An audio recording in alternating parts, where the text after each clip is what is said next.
Hi, welcome to my living room. I tried to read tarot and I did 3 YouTube videos where I tried. And I figured out after the third one, actually did 5, but 2 of them I didn't post. Because after the third one I realized that that's not my vibe. I don't vibe with it. I don't vibe with this modality of just focusing on cards only and doing it in one particular space. I felt like I need more space, and I felt like table only is very restrictive to me because everything speaks to me at all the times, all day, every day, and all night. So instead of reading the tarot, I decided to just write down all the messages that are coming through and speak them out. Some of them are not for me only, some of them are really not for me at all. So I believe that somebody will benefit from hearing them. I tried tarot. It's just, you don't know until you know, right? So up until this moment, there might be these videos that I did, they might still be on the channel. I might leave them to show you my humble beginnings. But I may also not keep them because I think this is the modality that I want to try out. Let's see how this works. So ever since I decided to channel and do tarot, which was only a few days ago, I've been receiving so much, like so much.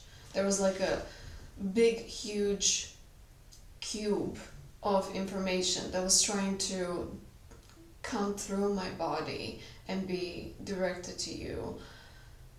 And I felt that my capacity of how much I was able to receive was, I can compare it to capacity of an inbox, where your capacity is 100 and you're receiving 1,000 messages. It was a lot, and I didn't necessarily immediately have vocabulary or context to translate this information. Except that I was told that I need to take things slowly and rest and allow my body to calibrate to this amount of information. Another thing that I was told is that I just need to start, show up, and do bit by bit, and eventually the capacity increases and ability to transmit information also increases, which is, I think, the first message, because I think it also might apply to you if you are starting something new, whether it's channeling or something completely else, like playing a music instrument or painting or anything else, and you feel the intensity or the amount of energy is enough that you could charge a power plant, but the skill of your body, of your physical vessel, is still not up to level to transmit that amount of frequency or that amount of energy. You just gotta start, and eventually your skill and your ability is going to increase as you go. But you gotta do it. You gotta start somewhere, somehow. Even if it means that you start with one modality, then you figure out that you don't vibe with it, so you just try something else. So let's try something else. That was the first message that I had for you, and I wrote it down. Which also relates to another message that was shown to me, and that was the question, why is this happening to me? You might be asking yourself, why is this happening to me? Referring to a situation that you're in that has been processed or recycled or solved or embodied or played out by other people already, right? And you're wondering, why do I have to go through this? Other people already did it. For example, I personally had that situation with the theme of perfection, and I found myself being infatuated with the theme, wondering, why am I even so attracted to the theme? Well, we all know that perfection doesn't exist, so there's nothing to search for, so why am I even thinking about it? But I did think about it quite deeply and quite extensively. And it was shown to me that the reason why I was so infatuated with perfection and imperfection is because some energies are bigger than us humans. And some energies are here to be processed by humanity, by collective in general. One person cannot handle the entire energy by themselves. It's like I was shown a leaf being eaten by many, not just one, but many ants, or carried by many ants. Or another example is, if you ever worked in customer service, then you know that you have a queue or a place of all the incoming calls and messages or emails, or people that really have some kind of a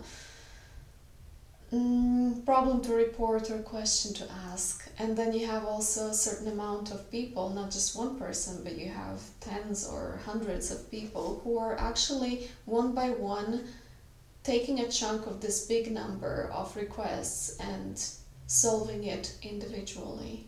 In the same way, there are some energies or themes of life on earth that are being processed by people, even if some other people, hundreds of thousands or even millions of people before you, has already successfully transmuted those energies for themselves. Big energy is still there, and there is still a chunk that needs to be processed, and it happens to be that it's processing through you. The energies that I'm talking about can be themes of living on earth, such as perfection or imperfection, but it can also be poverty, or it can also be human rights, or any type of a topic that seems like it's been chewed on and recycled so many times, but still you get to live it and you get to have your own life experience through that topic. So if you've been wondering why is this happening to you, those were the imagery that were given to me to explain it to you. Second topic that was given to me, and actually it wasn't a topic, it was a vision that I had in the astral, and it was a group of women who were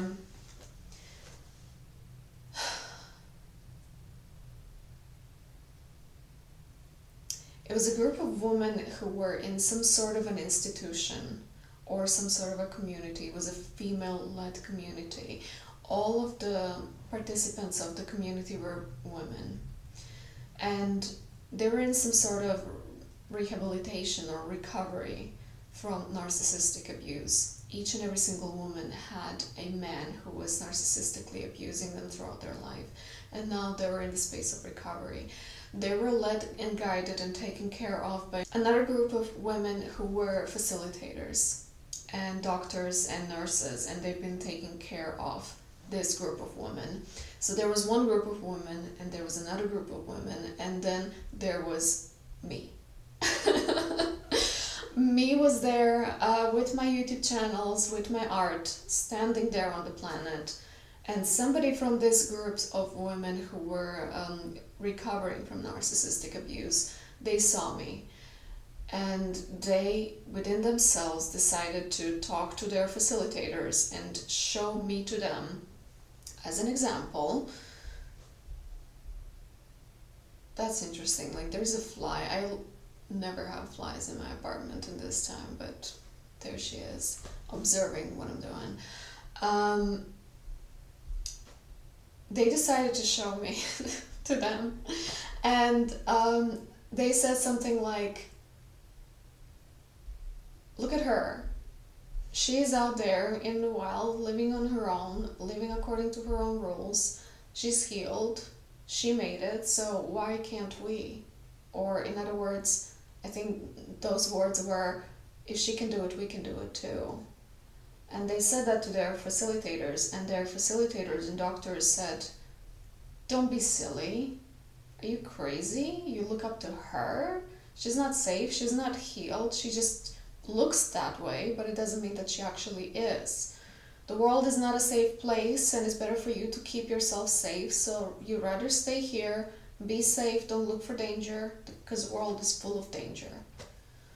And so this women were instructed to stay safe and to be isolated. There was also within this institution that they were in, there was some sort of like a chamber or prison. I experienced it as a prison, but it was some sort of like intensive care of some sort where they would deepen the isolation from the world in order to be safe, right?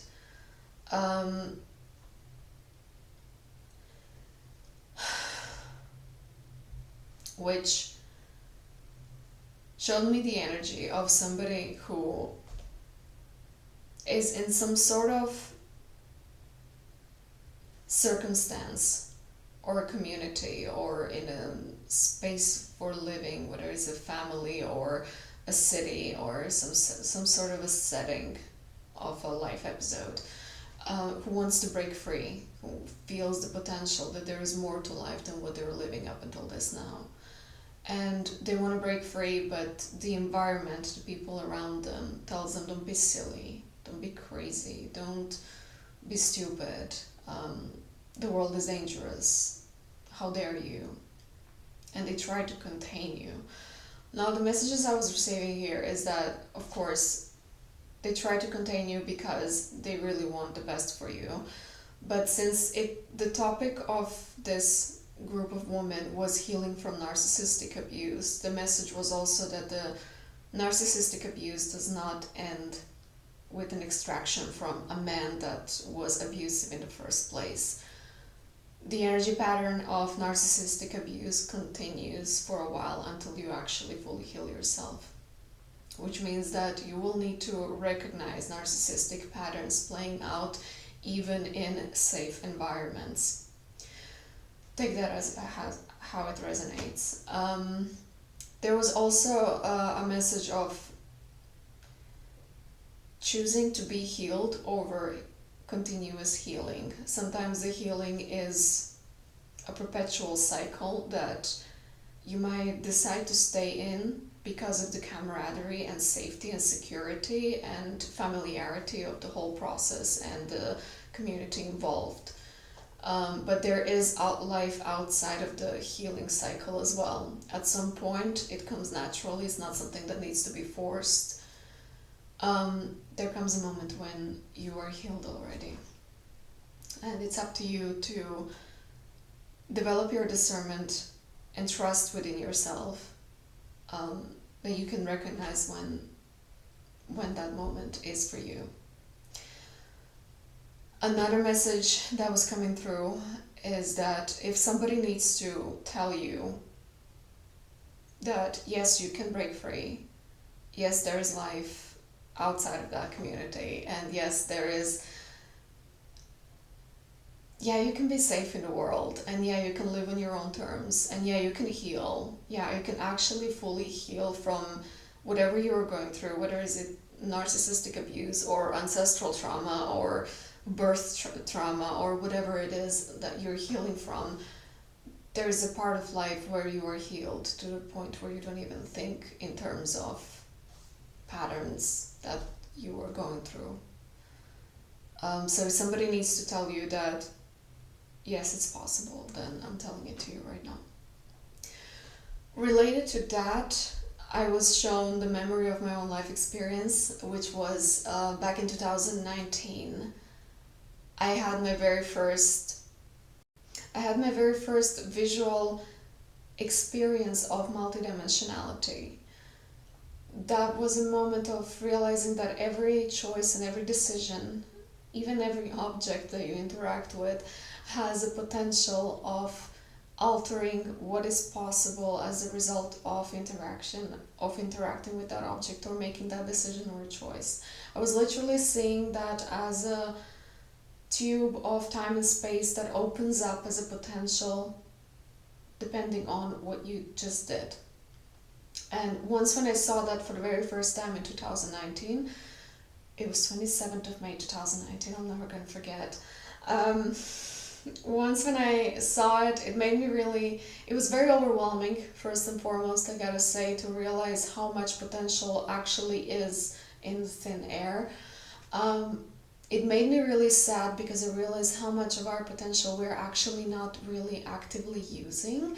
And it made me sad to realize that the big reason why we are not using the potential that is available to us at any given moment is due to our identities that are not shaped in order to be fluid and to be able to dance with possibility of every single moment, right? So on that day, when I had that vision for the first time, I was living a completely different life episode with completely different people in my life. At that time, I had a boyfriend and I had a friend, and I believed at that time that I'm in a good place because they were to some degree also multidimensional and knew themselves as multidimensional. For example, my friend was really skilled in navigating astral realms, but we were not necessarily on the same frequency. So I can kind of compare the constellation of my life at that time as we were on the same university studying different languages. And let's say we were all on the Department of Slavic languages, so we kind of understood each other when we spoke.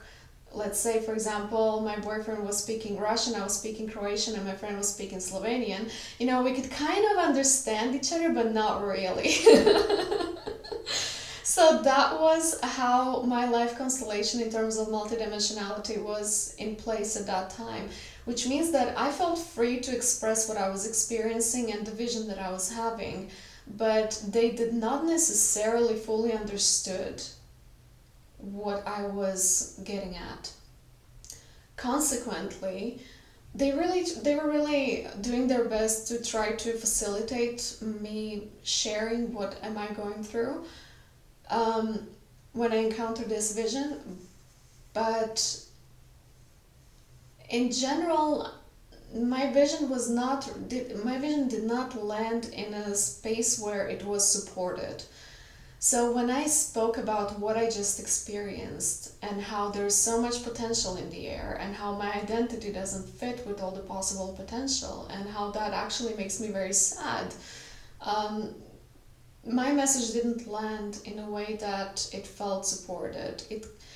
I don't remember exactly what they said, but whoever I spoke with at that time in my life, their response was in the category of either judgment or not understanding or minimizing it, in terms of, oh, maybe you just need to rest, you know, take it easy, chill a bit, or oh wow, that's crazy. Right.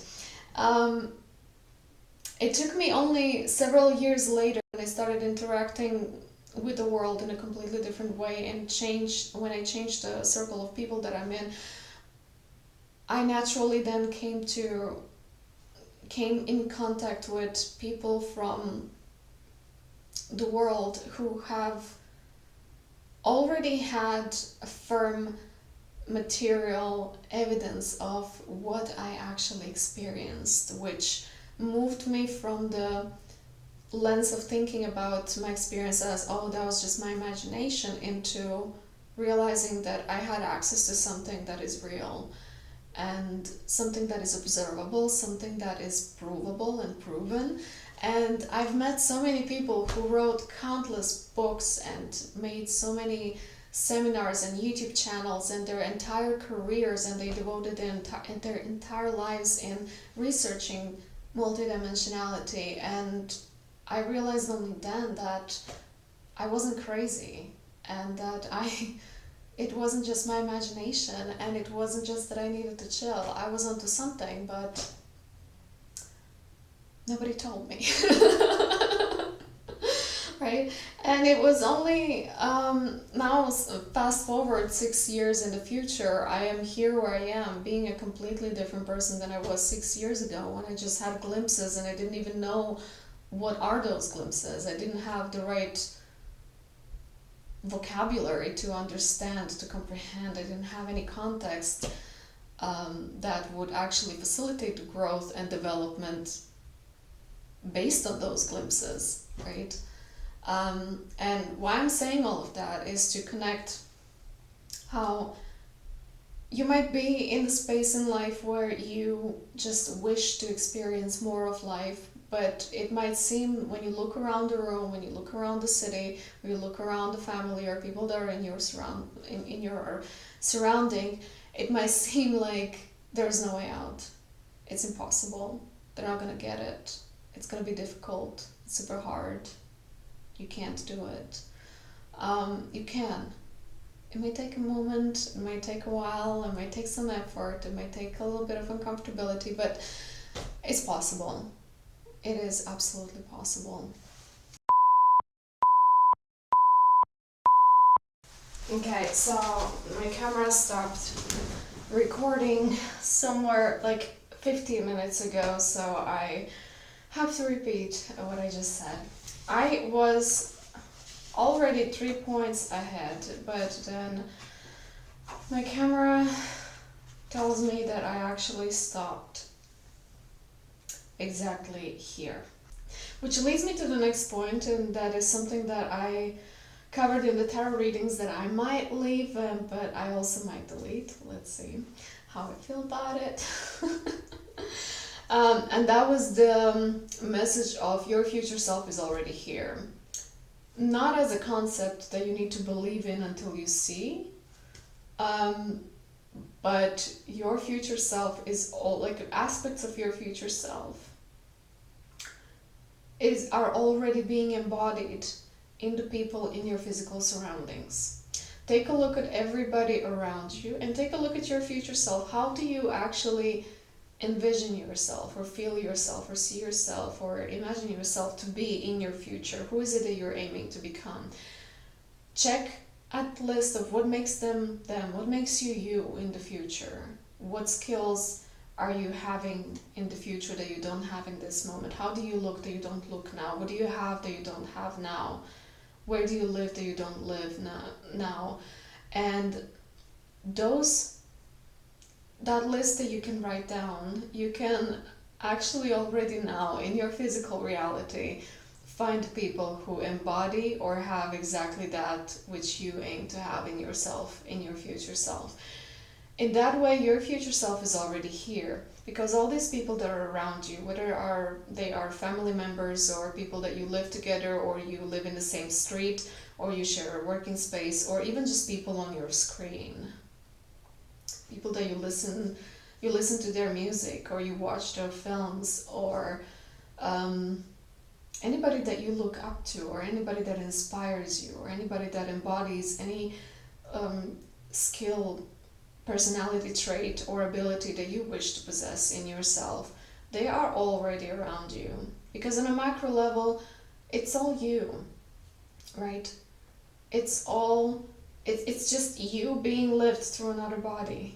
So it's you living that potential for yourself so that you can realize yourself and claim that potential for yourself. It might need, so for example, like if you look at somebody who already has 5 years more experience than you do in whatever you're doing, and you wish to have their level of competence and their level of confidence and their level of skill, it doesn't mean that you can compress their 5 years of experience into your living experience. Like you will need to go through your own 5 years, but you might not necessarily need to go through 5 years. It might or may not take that long for your potential to realize itself, but you can at least claim it. You can recognize it, see it, and realize that you can have it too. You can have it too. And in some cases, depending on what is the skill or ability or what it is that you're aiming for, sometimes you really don't need to go through extended period of time of practice and doing it and repeating it until you actually develop it. It might literally be a matter of identifying as a person that already has that skill or ability. Which leads me to the next point, and that is meeting your parallel self. The difference between parallel self and everybody else is that your parallel self kind of just glimpses into your living experience. Those are not people that you have continuous bond with. like you could have with soulmates, for example. Now, parallel selves, they just pass by. They come into your life, they stay for a few minutes even, and they leave. And they don't leave the contact. You don't know their name, you don't know where they're coming from, you don't know where did they go. You don't have their Instagram handle, they just appear and they leave. They do the work and they leave. The reason why they come to visit you is to teach you something. I'm going to speak from my own personal experience now, because I just recently had an experience of meeting my parallel version of self. How it started was that I had 2 months of signs that were leading into this encounter, and then the encounter happened just like any other human encounter. There was no intensity, there was no soul recognition, there was no added importance of any kind. It was just an encounter. And afterwards, there was a lingering energy.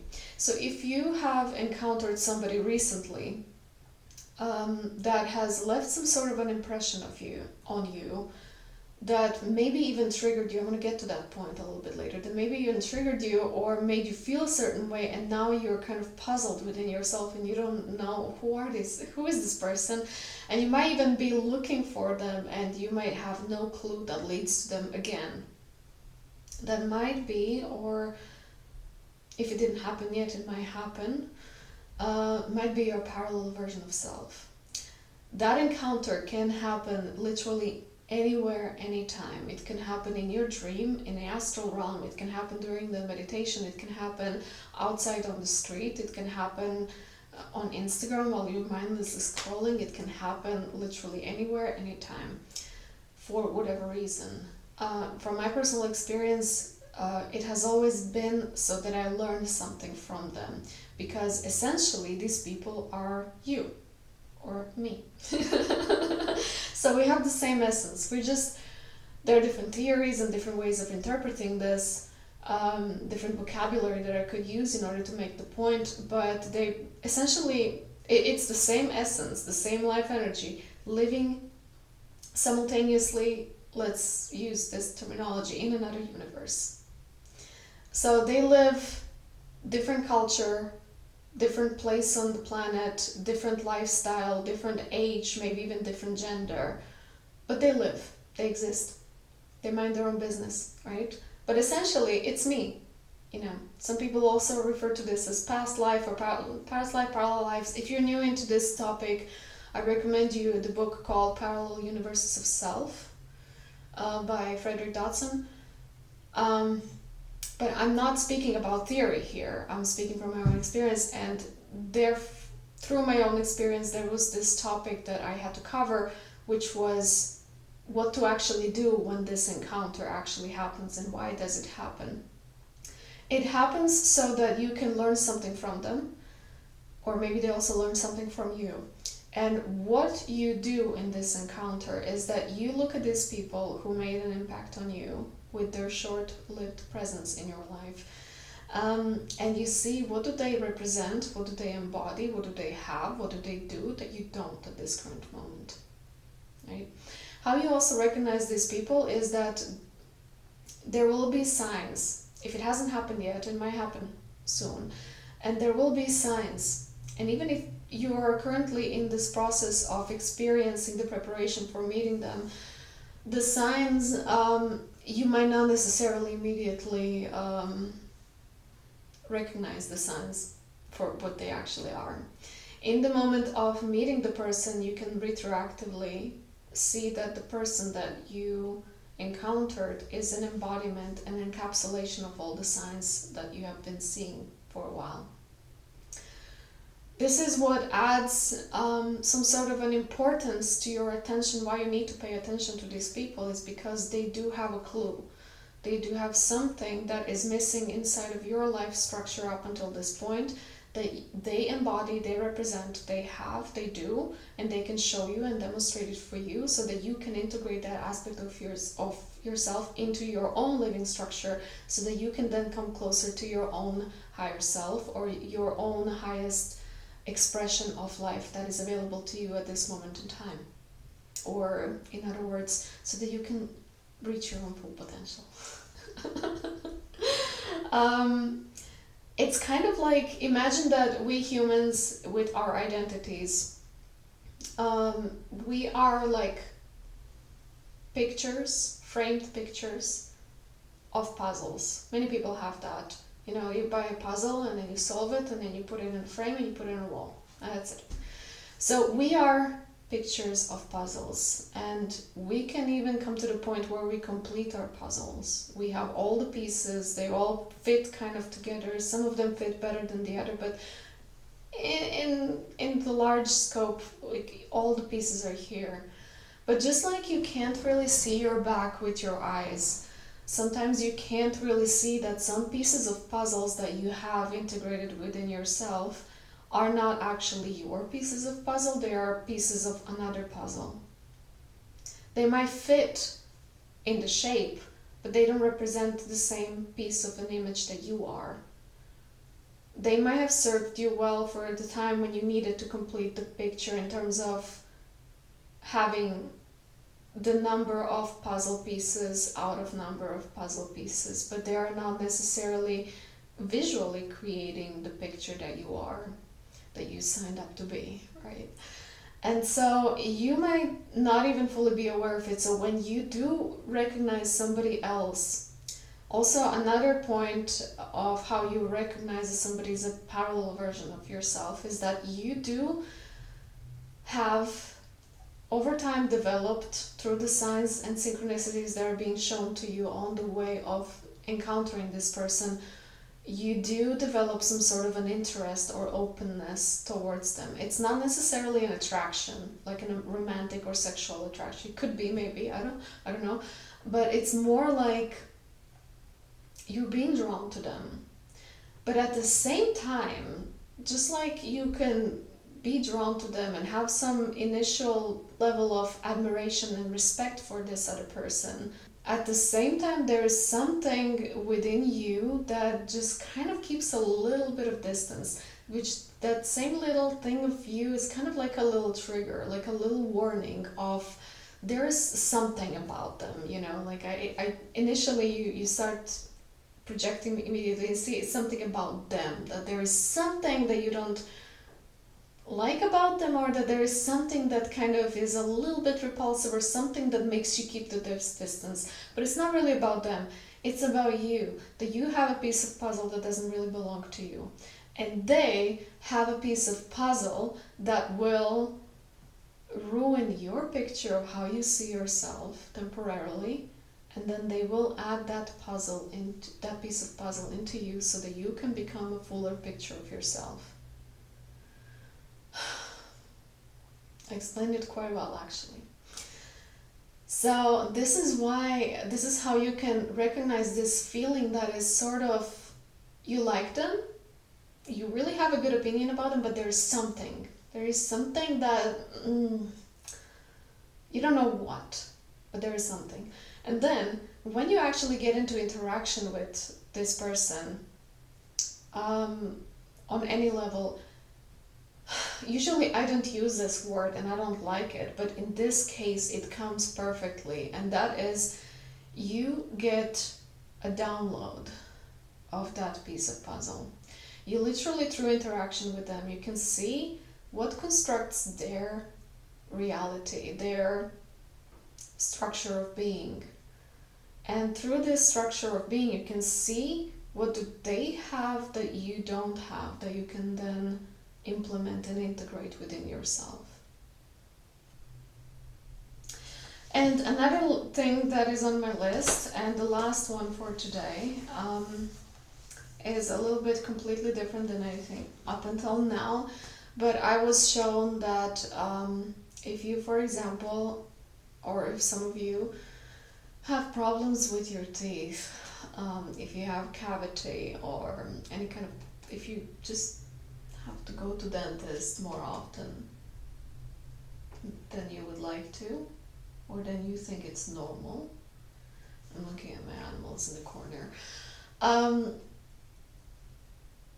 I was shown the vision of what kind of the color of the energy of the words that you're speaking through your mouth.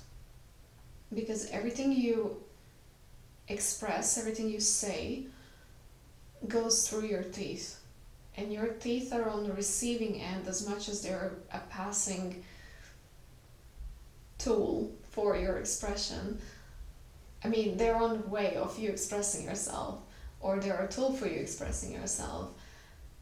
They are also on the receiving end of your expression. Energetically, if you say something that is negatively charged, for example, if you swear, but even more than swearing, if you express something that is a limitation to you, it impacts your teeth, and they feel it. Because I see how teeth are being used in order to chew what life gives you and how the life happens and life in general. Like, you need to have teeth to chew. And if